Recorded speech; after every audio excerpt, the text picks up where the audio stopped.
aujourd'hui nous propose un enregistrement tout à fait original, de pièces écrites dans les régions germaniques pendant la première moitié du XVIIe siècle.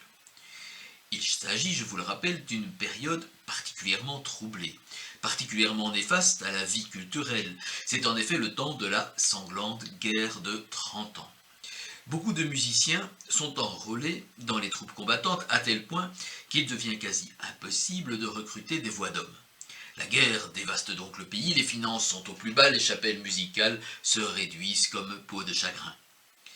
On pouvait donc s'attendre à un disque particulièrement méditatif, voire sombre et tragique. Mais le Hathor Consort, qui, dans son nom, associe la plus sensuelle des déesses égyptiennes, Hathor, dame de l'amour et du plaisir, au raffinement du consort de viol, nous propose au contraire une production toute de délicatesse et de profondeur. Donc plutôt que de nous abreuver d'horreurs guerrières, les musiciens ont choisi de s'intéresser à un havre de paix, Königsberg, l'actuel Kaliningrad, où le compositeur Heinrich Albert, élève de Schütz et de Johann Hermann Schein, avait choisi, un siècle avant Voltaire, de cultiver son jardin. Le disque s'intitule donc Heinrich Albert's Pumpkin Hut, ce que l'on pourrait traduire par la cabane à citrouille d'Heinrich Albert. Derrière cette boutade se cache bien sûr le contraste avec la situation tragique du reste des régions germaniques et une réflexion sur la vie et la mort. Les poètes et musiciens qui fréquentaient ce jardin ne s'étaient-ils pas avec humour érigé en confrérie, la confrérie des zélés de la mortalité? À tout seigneur, tout honneur, écoutons-en un extrait écrit par Heinrich Schütz sur le psaume 68, « Que Dieu se lève pour que ses ennemis soient dispersés », qui nous rappelle que nous sommes bien dans un cadre de guerre de religion. Le Hathor Consort accompagne ici la voix pure de Dorothée Mills.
sich freuen.